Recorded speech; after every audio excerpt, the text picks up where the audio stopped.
Namaskar. As usual, every Saturday, 11 a.m., always we are here with a new episode. Today, we have a best speaker who is also incredible India tourist guide, Deva Mukherjee, who is also Joint Secretary of Tourist Guide Federation of India since last 5 years. Reputed name in travel trade industry. He speaks very good English and Japanese as well. And only Mount Everest winner tourist guide in India.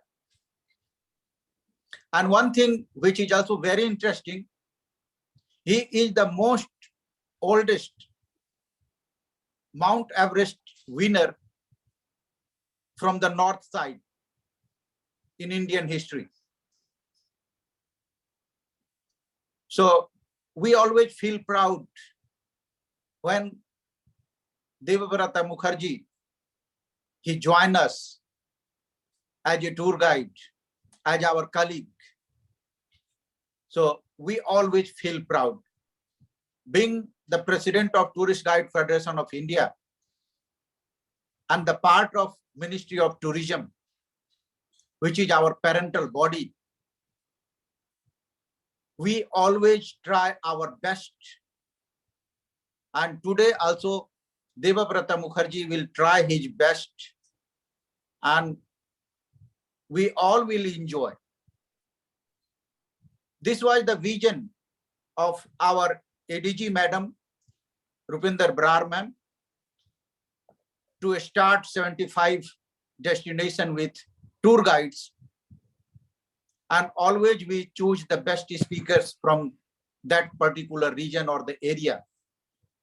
And this time, when we choose mountain adventure and the spiritual part of the tourism. So the Dada is the best person who can speak over all these points. So Dada, now the stage is yours. Okay. Jai Hind, my all IITG friends, and I must thank first to the person who had this vision of this program, Azadi Ka Amrit Mahotsav, or 75 years of Indian independence. Mrs. Rupinder Brar, our favorite ADG ma'am, and of course all the other MOT officials who are relentlessly working on this project and presenting us this Dekho Apna Desh. And not last, of course. Never he can be the last. He is always with us, Dr. Ajay Singh, my president and our president of Tourist Guide Federation of India. I'm happy that I can serve him as a joint secretary for last few years. So better we come to the subject we have chosen today. In fact, Ajayji was telling me right from the beginning of this program, Dada, when are you going to present your presentation? But as it happens in the Himalayas, the weather never is the same. So my programs are never fixed. So I didn't have much time to collect all my slides or the talk. And it was difficult for me to find out time to do that one. But finally, he just told me that you have to do it. So I'm doing this one program. And as it happens in the Himalaya, once again, I say, when you learn driving, you know that they say that always expect the unexpected. In the mountains too, in adventure tourism too, it may be for the IITG as well, that when you work for the heritage guide, we always expect the unexpected, especially while you are leading a group outside your hometown during some in some areas which are not so friendly. We can always expect some unexpected. So you plan everything and it changes. And especially in the Himalayas, when you plan something, going for that, but you never know when there'll be the weather bad weather, there'll be some landslides, or there's maybe some problem coming up with your vehicle, or while trekking, some small accidents, sprain in the ankle or something like that.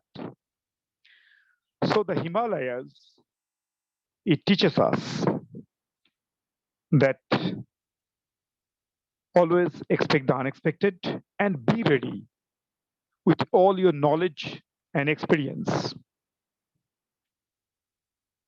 So please, I will request all my friends and viewers here, please expect the unexpected here. I tried to, just make an album with all my slides and all that one in the laptop, but my laptop is quite old. I don't have time to use my laptop that much. I never stayed at home. Like all my friends, we are always out. Even during this COVID period, I had to run around here and there for certain programs. So here too, the album, when I transferred from my laptop to this, it all changes its positions.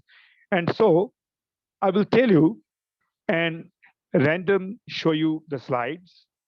And whenever I find something very interesting, I'll go on. In the Himalayas, always we do that one. Every step is a new step. Every step you have to think. So you want to stay in a tent, and suddenly you find there is no place to place your tent, or the person who was bringing the tent, and he's not here, he couldn't reach. And there you make a hole, like in the slide, you make a hole in the somewhere in the high up in the 6,000 meter.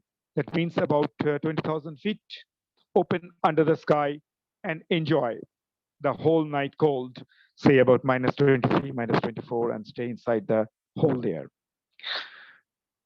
So before I start this adventure tourism, trekking, mountaineering, I must say that all these sports we learn mostly from our British legacy, the British rule time. There were people who came as the geologist or cartographer who were drawing the maps, and they did some extensive walking to draw the contours, or the various kind of geographical terms and mountaineering terms will come in my talk, but you have to cope up with that one.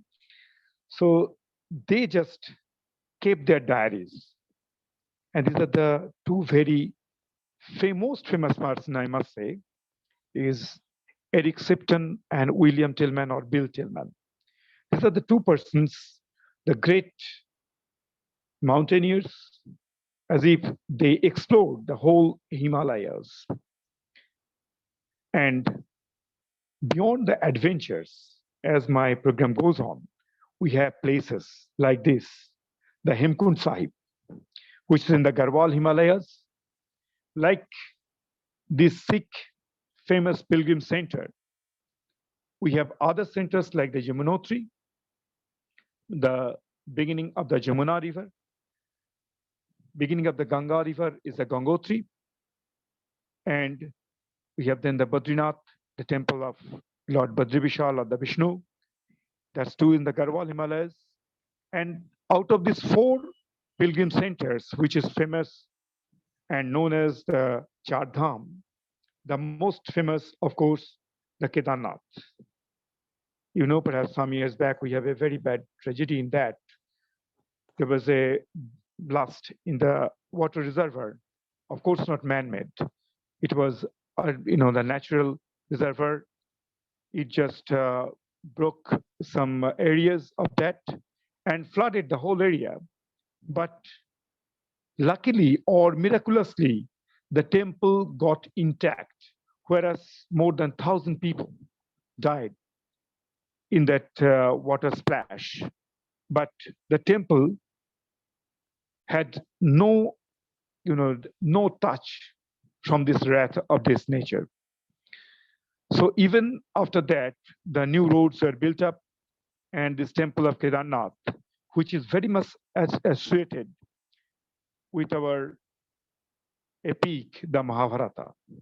It is said that after the great war of Kurukshetra, the Pandavas, they got, a little bit, they were thinking that it is not very good. It's a sin to kill their own cousin.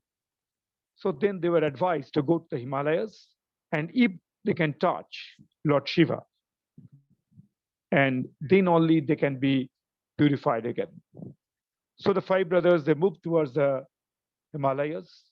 They walked around to find out the Lord Shiva, because, of course, the Himalaya is the home of all the gods. I'll come to that later.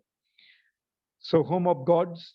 But Lord Shiva was also a little, tried to check them whether they're, why should I get, the touch of some sinners? So he took disguise of one buffalo and was grazing with other buffaloes. So finally, it was Bhima, or the Vim, who found that one of the buffaloes, he is not really eating, and simply his hoofs are not touching the ground. So he immediately realized that it must be the god who is checking them. So he tried to catch him, and that buffalo, means Lord Shiva, dived inside the ground, but Bhima could only manage to catch hold of the backside of that buffalo, and that's why inside the temple of Kedarnath, the Shiva Lingam, it's not a lingam in fact, it looks like is a part of the art crust. It looks like the back of the buffalo. And of course, the head and 5 other parts that surface some other places, which are known as Panchakedars. And last one, the head part is in Pashupatinath. So it is said that you start with the Kedarnath, the backside, and finish in Pashupatinath, the front side, and crossing with the Madhmaheshwar, Tunganath, Rudranath, and Kalpeshwar to touch all the holy parts of Lord Shiva. So this Panchakedar is one of the famous, the jatras or the pilgrimage of Himalayas. So about the pilgrimage, we have all that, the people do the pilgrimage, but more of that, Himalayas has got all this, the diversity. When we talk about the Himalayas, like in the guiding profession, we are to learn everything and we have to talk about everything. And Himalayas is not only the nature or the religion or spiritualism or adventure. It comes with its own people. These are the people of, the Himachal Valley of the Kulu especially, and they have this very special cap. I must tell you about that, as when we come for these textiles and art, Himalayan various parts of that, the textiles, they just weave by themselves, and then they make various parts of their dresses. Like this guy, not only that famous Himachali cap or the Kulu cap, he has got the jacket. You can see it's made of the sheep wool. This, they make the blankets of kambal, and out of that, they make these jackets.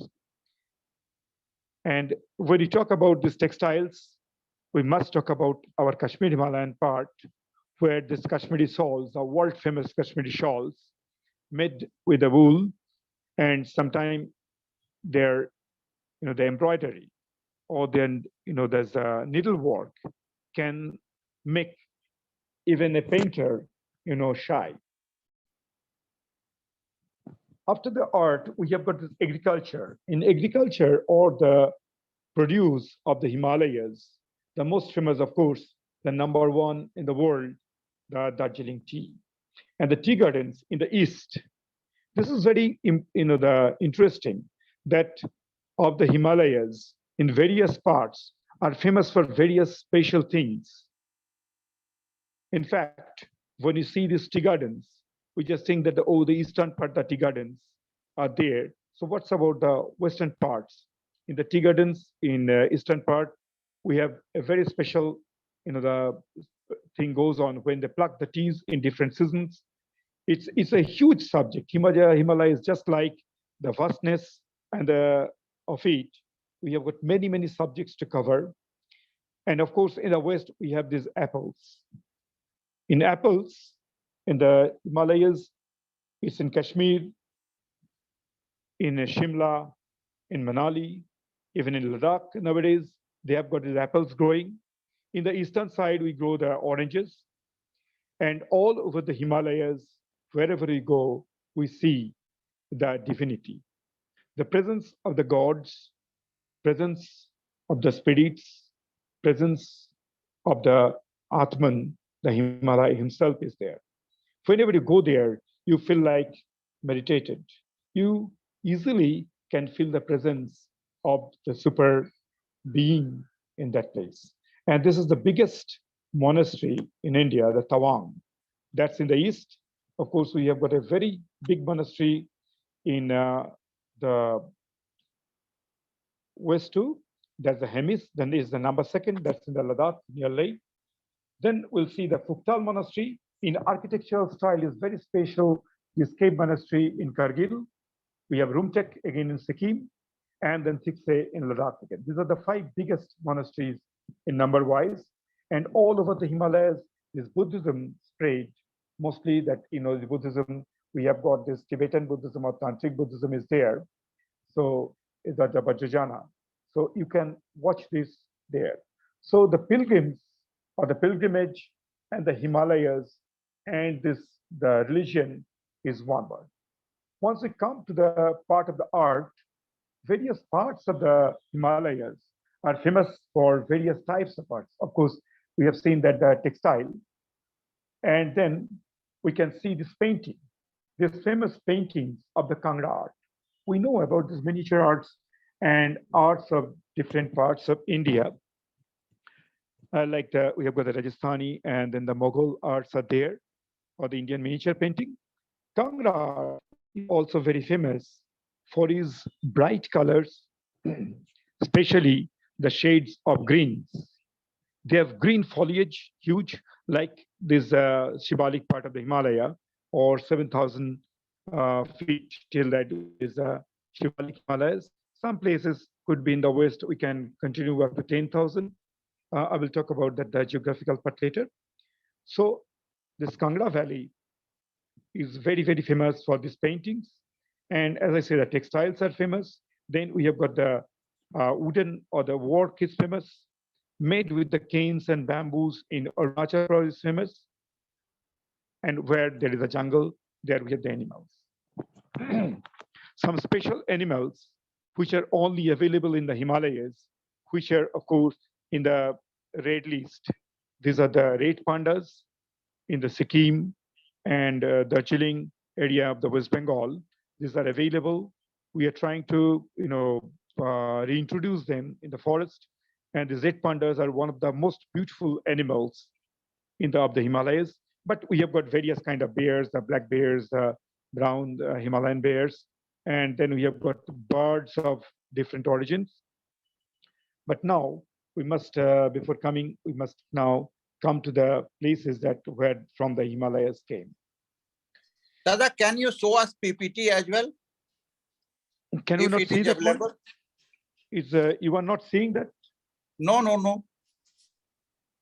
Oh my goodness. You are not, you should, my screen should be shared from, Feroz should share my screen. Isn't it there? Just we can hear your lecture, but we cannot see the slides. No, I see is that I already shared my screen is there. I think it should be, my screen was shared before. Yes. Actually, I was showing this. I thought that you were seeing that one. That's why I didn't say anything. Oh, then I could have continued in a different way, in fact. Okay, so I just go back and now, can you see it? Now we can see. Okay, so good. That then I can start again from the beginning in a way. So if we go back 200 million years ago, so if there was no Himalaya or no India, how India was born, we all know. And the birth of India or the Bharat is connected with the birth of the Himalaya and the Tibetan plain. Only 200 million years ago, the earth looked like this. There was the Laurentia, and then the Gondwana or the Australian plate down there, and this continental plate up here, the European plate or the Eurasian plate is there. So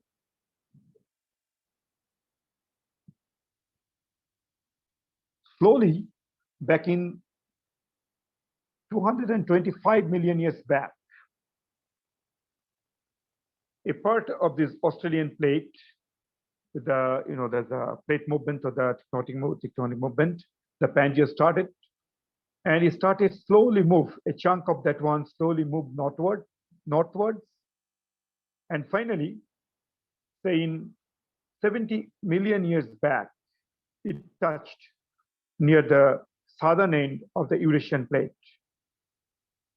And slowly, it started going under the Eurasian plate, giving it a bump. It is not that the side where now the Himalaya is there. It was much more bigger, in fact. The area where India is and where it was, say about the 70 million years back, it's much more south. But slowly this Indian plate is going under this. It was about 16 centimeter when it started moving per year, it used to move. Just think about the million years. And finally, when it touched this Eurasian plate and going under this Eurasian plate, the speed went down to only 4 to 5 centimeters. And till today, it's moving in that speed. Because this tectonic, these plates, the Eurasian plates and this Indian plate, these continental plates are so buoyant, means light and buoyant, so it floats and doesn't want to go under each other or to stay one plate. So it started, fighting, or it started bumping to each other. And it's the hard sediment which there was. I forgot to tell you, this ocean which was moving was not Indian Ocean then. It was in the Tethys. As you've seen that one, this Tethys. So in Tethys, it was there. And it started, the sediments of this Tethys Ocean, a push. And the crust folded to high up to make a huge line along the shore of this Eurasian plate. And Himalaya was born. It was born and is still growing. It's a young mountain, is still growing. Every year, about a centimeter, it grows up. But then it will be much higher in our lifetime. But at the same time, with the weather, the weather and the erosion, it goes down 1 centimeter, kind of 1 centimeter every year too. So the height of the Himalayas, it stays in the same place. And we have got the huge peaks at places. These are all from these different kind of rocks, which we know the rocks are mainly of two orogeny. It's alpine orogeny. The age of the rocks are Cretaceous to Cenozoic. And the type of the rocks are metamorphic and sedimentary. Sediments from this Tethys Ocean, which that went up, and metamorphic from this crust of these two rocks, or the Eurasian plate and this the plate of this Indian plate, which are broken from the granites or igneous, and finally this metamorphic rock is going on. So finally, how it looks like, the satellite image just shows how it looks like nowadays the size of the Himalayas. To the west, to the left of your screen, to the west, it's it started from the Nanga Parvat, where from the Indus River enters, and in the east, the Tsangpo or the Brahmaputra, it ends there. You can see that how the Himalaya turns in both the places. So this is how it turns. In Himalaya, we have got many, many peaks. And as I was telling you, out of this, all these famous peaks, including the highest peak of the world, Mount Everest, then the K2 in Karakoram, but still a part of that one pushed up with this push from this Indian plate to the Eurasian plate. Then the Kanchenjunga, from the Indian side, this is the highest peak, Kanchenjunga, when you climb, the third highest peak in the world. And some of the peaks like Kanchenjunga, Gangasunam, then Machu Picchu, Nanda Devi, Koilas, and some others, to revere them as the gods and goddesses, these sacred, the peaks are not allowed to climb. Okay, we are climbing this Machu Picchu and Kanchenjunga, but we are not allowed to step on the top, especially from the Indian side there. So the length of the Himalayas is about 2,400 kilometers, if you take the straight line there, and at places is going out to the 2,900 kilometers if you take the periphery or the going down to the Terai area. With this, at places, the where it is very, very wide, it's about 400 kilometers, and total area is 600,000. That means 6 lakh square kilometers, a huge area. So these are the places. Out of that, the Himalaya covers 6 countries nowadays. Afghanistan, a touch of the Tajikistan, but mostly that is in the Hindu Kush, and the Karakoram goes there. Afghanistan, Pakistan, India, Nepal, Bhutan, and erstwhile Tibet or China. So these are the 6 countries it touches. So the people of that one is also, I think these pictures you couldn't see. Is it, Ajayji? I just talked about all these things and you couldn't see that one. So the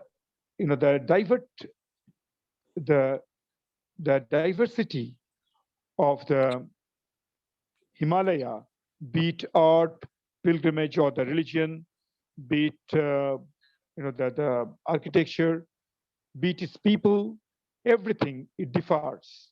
I was talking about these 4 dhams before. This is the 5th dham, or the Hemkund Sahib in the Garhwal Himalayas. These five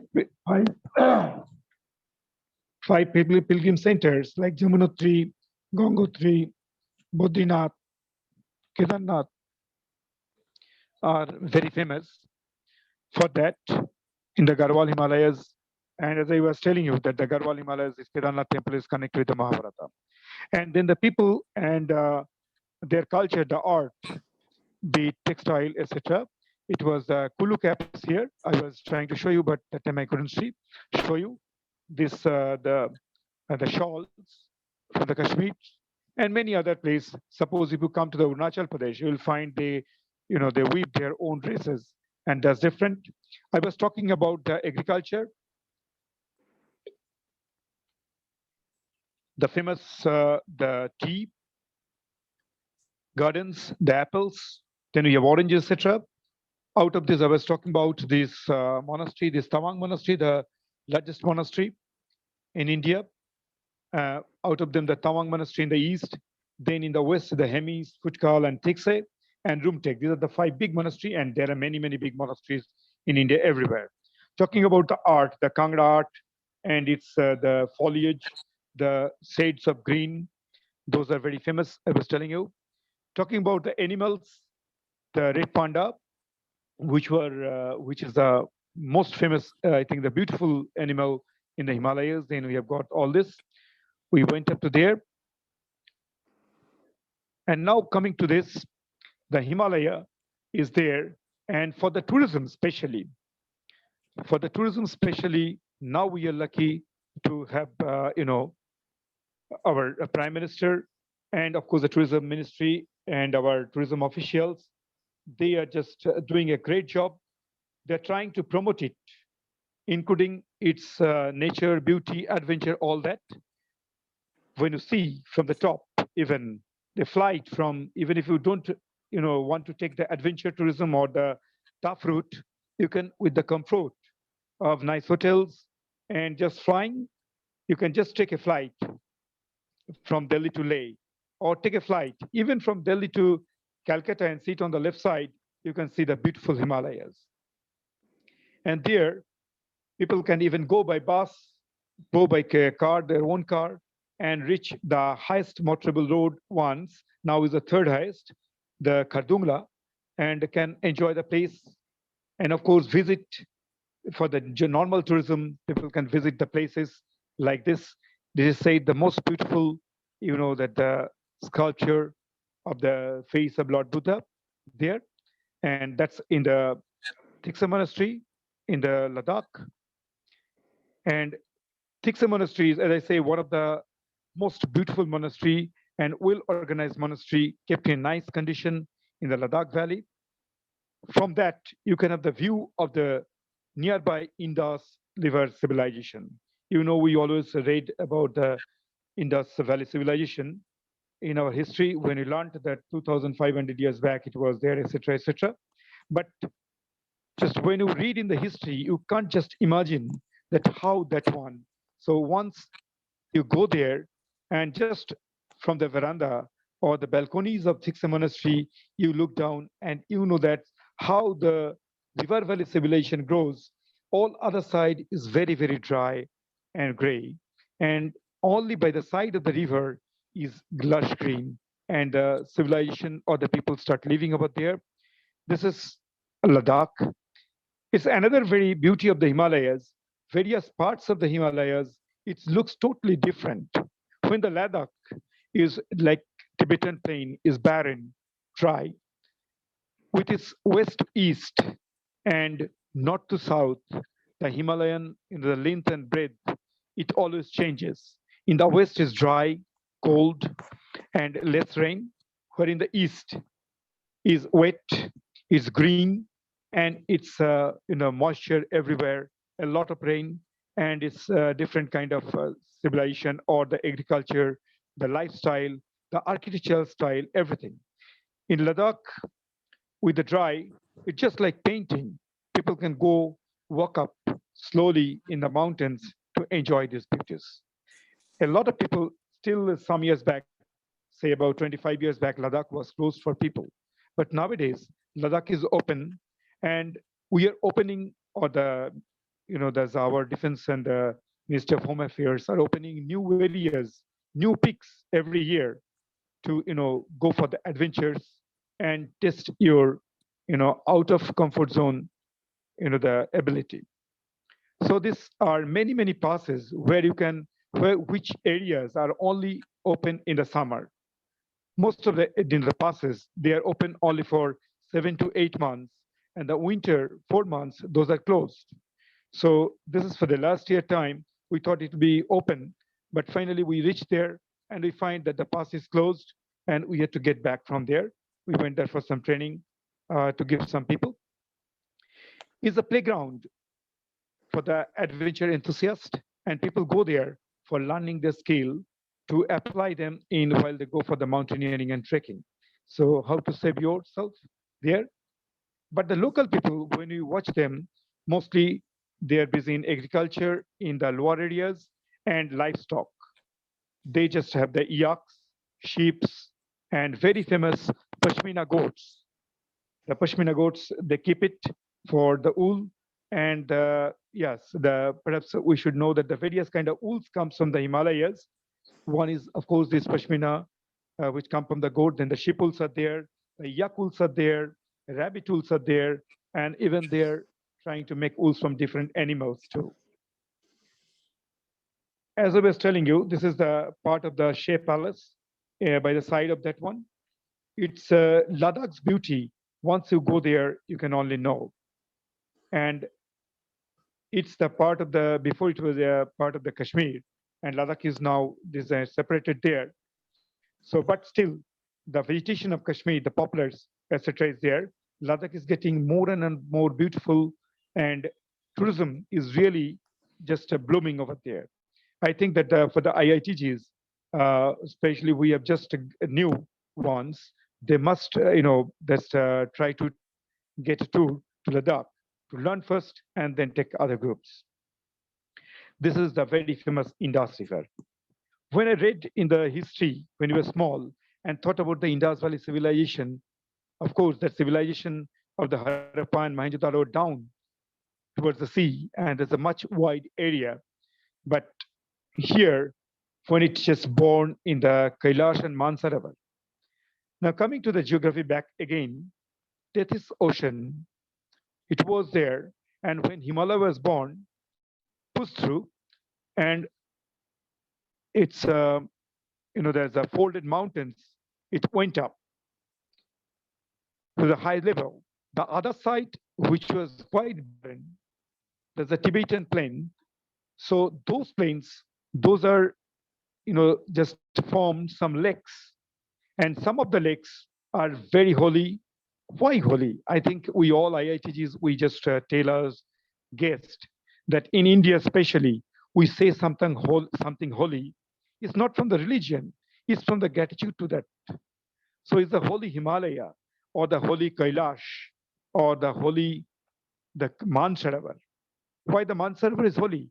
Because the two great rivers, which are the two lifelines, which we can easily say are the main rivers to give us the two great civilizations. One is the Indus, and the other is Sangpo, born from the both sides of this, and just covering the length of this Himalaya on the northern part, enters by the side of the Nanga Parbat in the west, and by the side of the Namcha the last peak in the eastern side in Arunachal Pradesh. It crosses and enters India, and agriculture and civilization grew that one. I think in the intro, I wrote that one, that we can easily ascribe Himalaya as ascribe India as a gift of the Himalayas. Like Egypt is the gift of the Nile. If there was no Himalayas, no rain stopping, the monsoon, this southwesterly winds or the northeasterly stopping in the Himalaya, and no rainfall, no accumulation of snow, no perennial river, or simply rainfall in all over India, and there was no vegetation, no civilization. So we can easily tell Himalaya as our father or the mother. And that's why we say that this is the place of the gods. We say holy so that we should not do any harm to it. We have to keep its ecology, keep it clean. See how beautiful it looks like when you go to the Himalayas. Once instantly, it makes you calm, quiet, lonely feeling. So it's a place where from all over the world, people come nowadays for the yoga and meditation. And of course, this is the place where people go for the see the beauties of this place too. This is our Leh Mall, newly built up, the market behind there, and some of the very famous areas for not only for there's a trekking, adventure, mountaineering. We should know about this, like this glacier. This is Gangote Glacier. At the head is the Kachakun Parbat, one of the longest glaciers of India, where from the Ganges River was born. In fact, Ganges River, or in that part is known as the Bhagirathi, is born from this Gangote Glacier. The other four rivers like the Mandakini, Alakananda, those were from the other two sources. So Kedarnath, Badrinath, Gangotri, and Jamunotri. These are the Char Dham we say, because this glacier chain, from the neve, they accumulate the snow, and the glacier goes down to form the river down there. And these four rivers, mingles together finally near the Devprayag, after the five prayags up there, and gives up the river Ganga and the Yamuna, and which the 1/3 of India's population live by the sides of this river. So we should tell that Himalaya is our mother or the father, and these rivers, out of their the holiness or out of their gift, we tell them holy or our parents. And wherever these rivers are coming, we have this live, the livestock, or these are not like these are animals are there. We have got various kind of animals, especially the grazing animals, like this varals or the blue ships. So every year, the Indians, just to pay their homage, just to pay their gratitude, I won't say it's a pilgrimage. It's a pilgrimage, of course, but not to the gods and goddesses. Gods and goddesses are the nature. So in the nature, they go to visit these places. Beyond Gangotri, they stay one day in this place, the Vujvasha. And in the far, under these Bhagirathi peaks, Bhagirathi 2, 3, and 1 peaks, lies the Gomukh, or where from this river is born. It's a pity that with this earth warming and a little bit of our own, there's a not much caring about this earth and this nature, that the Gomukh is the glaciers are getting the shorter. So one side that Bhagirathi peaks, and if you go the Gangote Glacier on your right hand, that is the glacier's left hand, you will find the famous the mountain of Shivling. The Shivling, it looks like a Shivalingam, and you can see how beautiful it is. It's just like Lord Shiva sitting in the meditative posture. You just think about that. You will find only that picture will come to your mind, that a person with a matted hair sitting down there. And yes, this is the place where the Ganges descended in the earth. So that's why all our mythological stories and nature and everything is connected. And from there, this river, that small river down here, and the like on the floor, you can see a small river is coming down. This part is known as the Akash Ganga. And that Akash Ganga, or the sky, the Ganges from the sky, that if we just imagine the story, you did the story and try to imagine that the Akash Ganga, as you see, the Ganges from the Kamandulu of the water pot of the Brahma is just coming down on the head of the Shivling or the Lord Shiva and coming down by his foots as Akash Ganga, and then from the glacier water coming from there. But Akash Ganga is mingling just before the Gomukh or the river snout where from the river originates. So that's the story, and the nature goes together. And on the other side, the Bhagirathi peaks. This Bhagirathi tree, I climbed that one in 2015. It's this ridges, I climbed this sub ridge on that side. That's the first time it's climbed. And it was the first and the only Indian summit there. The foreigners, they climbed on this, the other side, this side they climbed mostly, but we climbed from there. And even two girls, Indian girls, they climbed that one. One of them, they climbed the summit. Two of them, both of them climbed the Everest, Mount Everest this year, last year. So the Bhagirathi tree, a very technical peak and really beautiful. So once you go to Gomukh, you stand in front of these peaks. I don't know what happens to the others, but for me, while watching this Shivling, the first time I went to Gomukh with my parents, that back in the 1981, I thought that I must come back and climb these peaks. And that's what I'm doing. So while going for that, you need to learn too. It's a totally different thing. The Himalaya gives our British rulers the idea of having some, there's a refuge from the heat of the India. And so while Calcutta was the capital of India, they made Darjeeling their winter capital. And while in the Delhi became the capital, they made Shimla as a winter capital. So with them, the British, the architecture, schools, colleges came. This is the school in Darjeeling, very famous one. Many, the films get shoot over here. And then nowadays, with the tourism possibility, the lifestyle of the people are also changing. They're trying to grow with the tourism. The local people, they're making a lot of homestays in nice places, very small homestays. So if you want to just spend your weekends, just go out by taking a night train or night bus, go to a place and stay there for the 2 nights. And you can stay here and see the beautiful, the mountains. Even you can see the Kanchenjunga from there, the beautiful Kanchenjunga, Janu, and Kumbhakondo and other peaks you can see over there. So this is another, that's a kind of tourism prospect is coming up.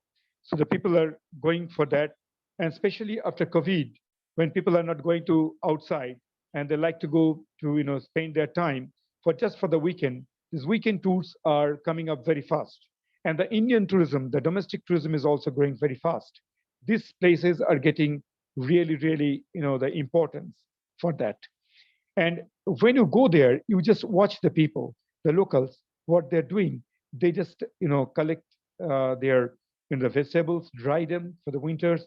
For these are the grasses they're drying for the winter for their yaks and ships.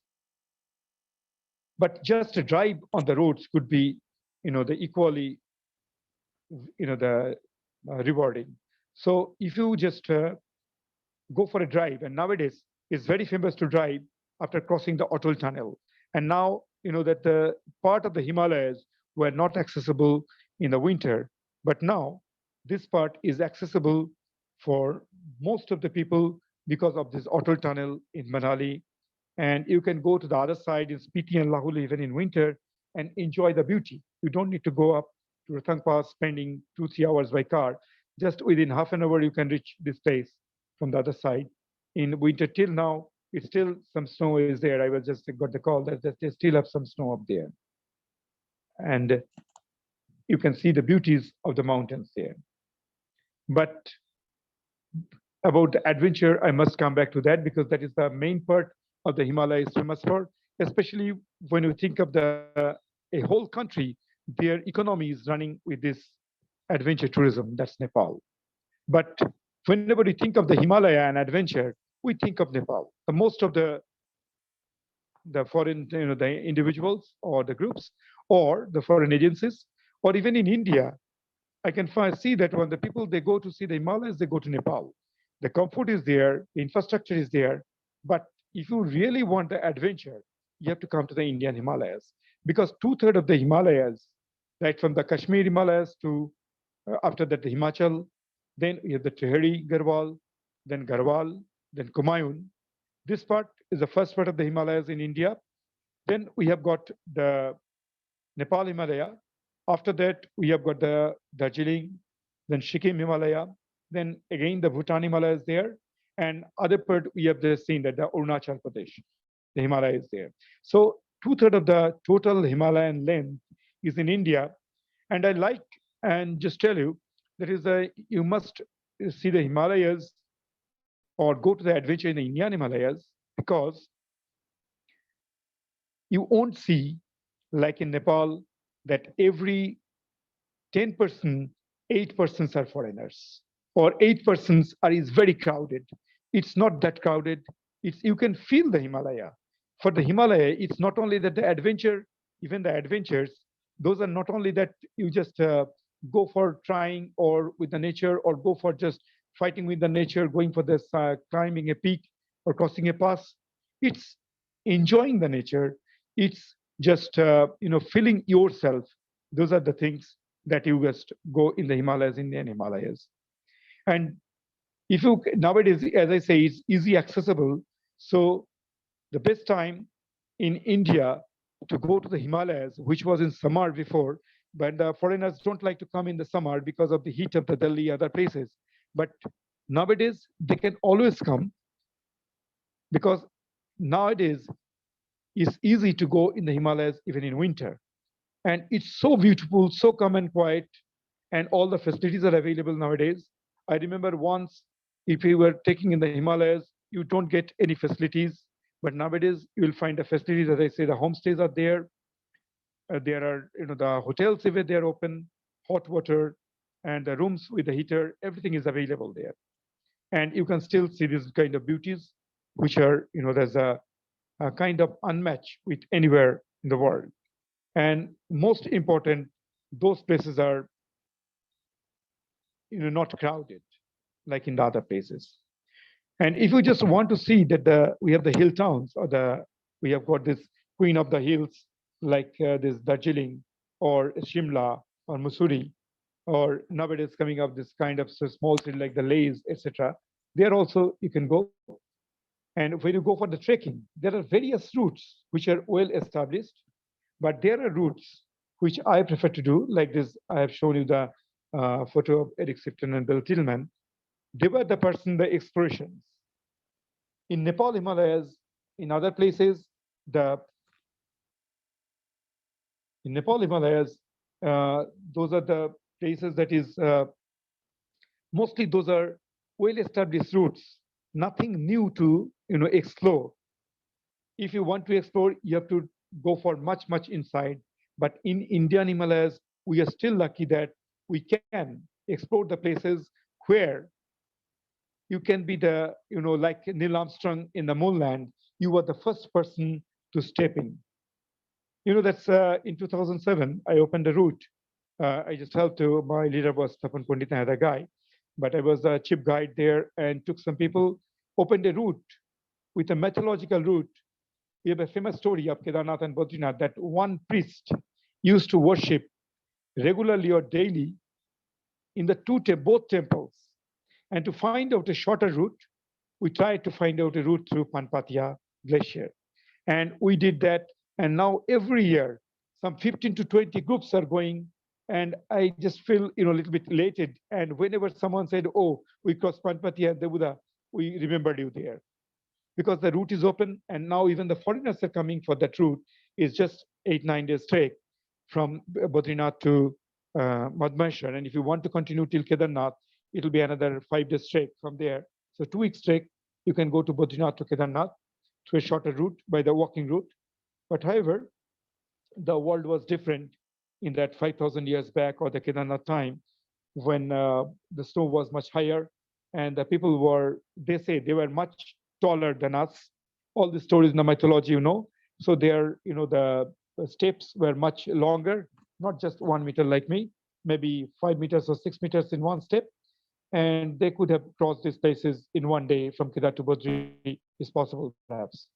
But also a new route found that is from Manali to Tos, or the Manikaran.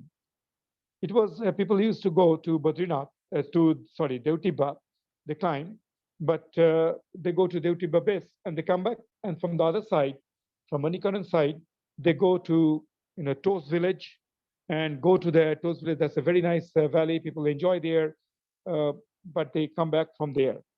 In between some areas, we just managed to explore. And with the Manala Glacier, we crossed and we found a new route. I hope that this route will be very soon, will be also popular for the trekkers as well. And there are peaks as well. So many peaks that you need to climb, and beautiful views. Nobody there. You were in the afternoon, sunset, and you were just coming down, opening a new route. All the down there, your guests are staying there. You went up, you explored, and you found a new route, or you just fix up the road and come down, and you are tired but happy. That's the feeling always. And the views are unmatchable. You will never find this kind. You get meditated in 1 second. Tourism department doing a great job there. That is, they have tried to teach mostly the people from the mountain areas who are already, they have got the natural ability to guide, the adventure guide. The typical adventure guide like me, that is UIA or Union International Association of the Alpinism, or the like IMF, Indian Mountaineering Foundation, is the apex body of mountaineering in India. The UIA is the apex body of mountaineering in the international body. So they have some guide training too. And in India, we are 3 persons who are trained. But now the IMF started some training for the guides as well. And tourism department, with the help of IMF and all our 5 institutes like HMI, this was a picture from HMI, and Himalayan Mountain Institute, Darjeeling, Uttarkashi.nim, then WHMI, then GYM in the WHMI in Manali, and then in the Gulmarg, the GYM, that we are giving training to this young enthusiast who wanted to be guide. They don't need to be the heritage guide, the adventure guide. I'm lucky to be the heritage guide and adventure guide both. I guide right from the boat cruises from in the Ganges, from Calcutta to Varanasi, to the wildlife tours to all these people. But here I was a coordinator from the Indian Mountaineering Foundation and of course the tourism department. Every year they thought of giving some training to that. So this is one of the courses. They finished their study there, the course, because in adventure tourism, in heritage tourism, we have to learn, that is about the history, geography only, mostly, and some of the other stuff like people, etc., culture, etc. But the life skill, which is the main part of any kind of adventure tourism, that you need to learn during adventure tourism guiding. So there you need to learn yourself to climbing, even rappelling, rafting, swimming, every kind of stuff you need to learn. We give them the training. Then long trekking with heavy load, and then the rescue, how to rescue people if there is any problem. And then you need to learn the first aid. I think the IITGs too, we need to learn a little bit of first aid. What I found in our refresher course, that which is lack, is that the first aid. I think we need to learn a little bit of that one. But for this adventure tourism, this is a must to learn that one. And adventure tourism guides, they need to be fit. That is the first thing I think I forgot to tell you. We need to be very, very fit. And otherwise, that is, if your guests are going faster than you, that's not that much fine with the guest. And this also they learn the adventure tourism guides. You see that mostly the people these are from HMI. So mostly they were the people from then Darjeeling, Sikkim, Assam, Arunachal Pradesh, and also from the lower plain who had got the mountaineering training. They can also mountaineering training, the basic courses done. They also went for this training. They're also learning about the product, the culture, architecture, art.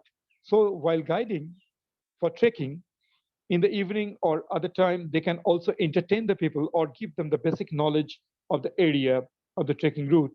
So here they're learning about the tea. I think most of the guides who goes to the Eastern Himalayas or Darjeeling, they goes to space to know about the tea and how it grow or what kind of specialties, various kind of grades, etc. How to make it tea, how the machine works, uh, or the handmade tea, how we make it. So tea gardens we have walked to, and we can see there. And also we learn, as I say, during our IITG training, also we talked about, I think, about this cleaning. And for these, the Swachh Bharat, we have during that program that while training people, the guides, because our general, mostly that not so literate people or not so much knowledgeable people, we litter everywhere. Even everywhere. I was traveling by train yesterday and I found that even some educated ladies, she was just trying to throw out the plastic packets outside. And she said, no, I cannot litter the train. I said, you can litter the train, put in the bin nearby the door, but not outside. That will just, ruin the ecology, ruin the agriculture. So we teach these people during these programs that the cleaning, also, of course, the areas we travel, and the discipline which is needed. Of course, when during the training, they have all their, they have to carry quite a big load because then learn how to carry the loads during trekking and various kind of terrains across. And they learn, I see that the rock climbing and as I say, rappelling, the chimney climbing going on. I think who are watching must be find it could be difficult, but actually it is not. It's not so difficult. Once you learn anything, it becomes easy. So you have to learn that one. They also learn some different skills like indoor training as well. But mostly they learn about the outdoor skills. So during trekking, I think that if you go for this adventure training, you have to do this kind of stuff. It looks very difficult, but once you start learning and go a little bit of your comfort zone, you will find it really interesting and you will love it. So this is all this training part we give to this Himalayan Mountaineering Institute. That's we have given to training. That's the tourism department is going on, and soon they will publish this one. Again, for this adventure tour, I think if you keep an eye on this, you can take part of that. And with IITG Heritage, you can also just write like me, IITG Heritage and Adventure. And once you are adventure tourism tourist, means adventure tourist guide, you will find that life is so beautiful, not just in the heat and dust of the city's monuments.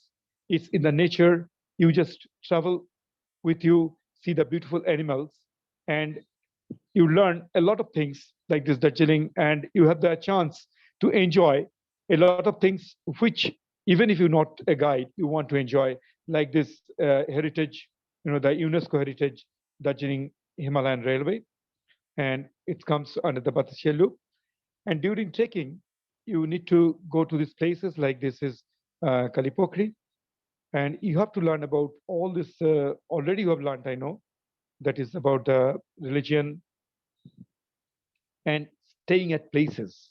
Nowadays, everywhere, as I was telling, the places are there to stay. This Sandakphu, the highest point of West Bengal, 3636 meters.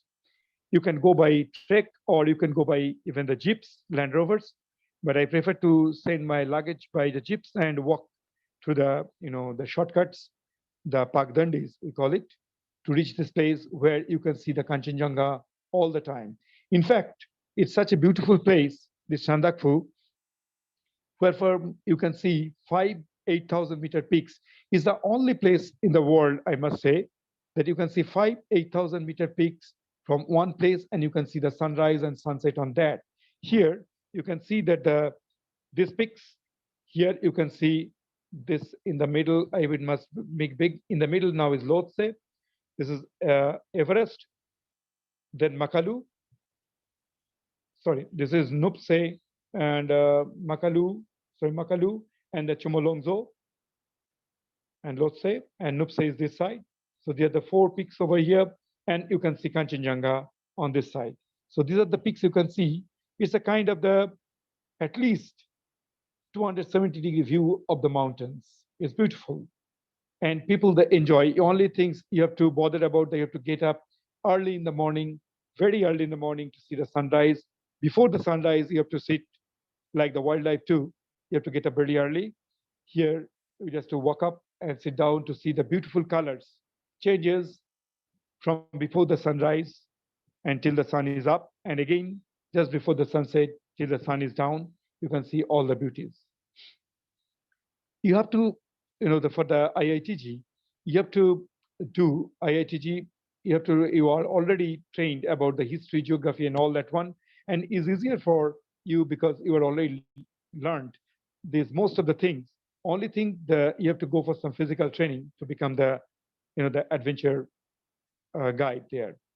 For adventure guide, once again, I must emphasize on one thing, that's the safety. So you must go through one of these first aid training, and always think about the safety first. This is the climbing on this Bhagirathi tree, one of the most dangerous and technical mountains. As you can see that I can just show you here. The people are coming up, and our tent is just down here is a sharp ridge, and the tents are over in this point in the last gorge or the last pass there is over there. And here you can just check your nerve and you can just feel that the difference between life and death. Of course, I think it's already about an hour I'm talking there, and there are some questions there could be. So the Himalayas, which is not only for the pilgrimage, not only for adventure, not only for tourism, it's famous, or we must go, we must, for the guides, it's not Dekho Apna Desh, it's Dikhao Apna Desh. We must, show the Himalayas, every parts of it, for its life, culture, art, architecture, adventure, anthropology, because India is famous for all of them, and Himalaya in a nutshell can give you that. In fact, each and every subject on Himalaya can, give me the chance to speak the about that. Like if I talk only about the architecture of the Himalaya, like Ladakh, different kind of architecture of the houses, and then the architecture in the eastern part in Arunachal made of bamboos only. That's totally different. In the middle, it's different. If we talk about agriculture, is different. A whole webinar can be taken to talk. In fact, I am just a little bit confused to talk about what thing about that. I didn't show the pictures of the, if you tell me that one day I might give you one webinar about only one trek, maybe, and then I can tell you about how beautiful is the trekking and on the way, what you can feel about the people. I think I must finish here with my talk today. Thank you. I will try to give some question and answer, and I will give Ajay ji for them. Okay, thank you, Ajay ji. Dada, what an wonderful presentation by you. Always, I mentioned that Dada is our gem. Dada is the gem of Tourist Guide Federation of India. And you proved it today. So, hats up, Dada. We have many best, the webinars, but this was best of the best. So, as our respected madam, Rupinder Brar ma'am, gives the remarks. So today she is traveling from the Pune to Trambakeshwar. That's why she could not join. But we are here, whole team, the viewers team, they are here, and hats up, Dada. You prove that you are the best. So it was a wonderful presentation. And one thing I want to mention here for the viewers, especially that Dada is not only the adventure tour guide, Dada is spiritual tour guide, Dada is cruise tour guide, Ganges cruise tour guide. He is a wonderful Japanese speaking tour guide. And especially for the Himalayan range, if you are organizing any tour for Indian groups or the foreigner groups, you can call immediately to Dada. Dada, you leave here your telephone number, so the people who want to contact you, they can contact you. So, Dada? Yes, it may in the chat, or I have to do it in the, okay, my telephone number, my WhatsApp number is 94330-75501. I think I can put in my chat box. Wait, where is the chat gun? I have to more stop chat. Okay. The people, everyone, they are,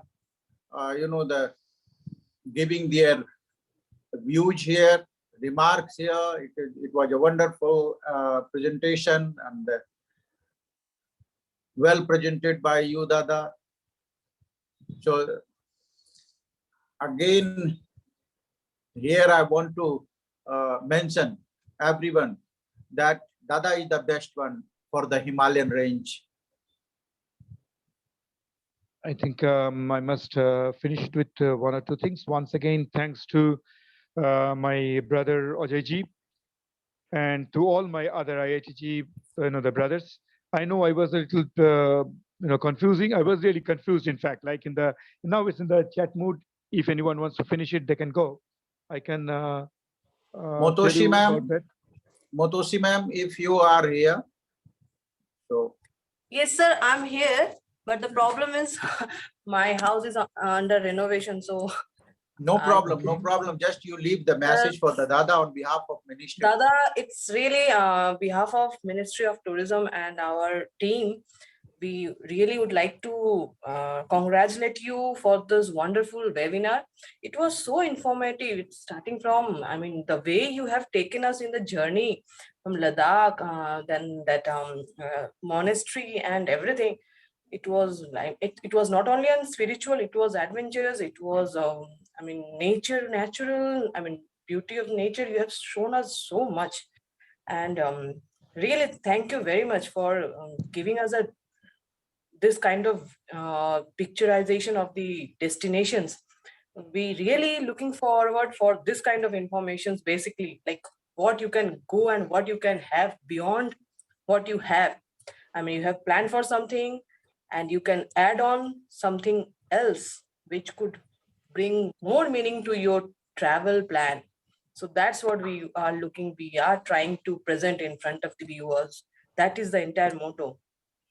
So how to best use of your time, how to best use of your travel, and how to best use of your holidays. So thank you everyone. And Ajay sir, I'm giving back to you.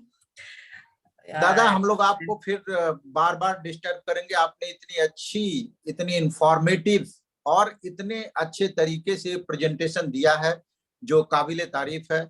आप हमारे tourism fraternity के GeM में गिने जाते हैं और आपने उसको प्रूव किया. हम चाहेंगे कि आप इस तरह के वेबिनार में हिस्सा लेते रहें ताकि लोगों का ज्ञान वर्धन होता रहे.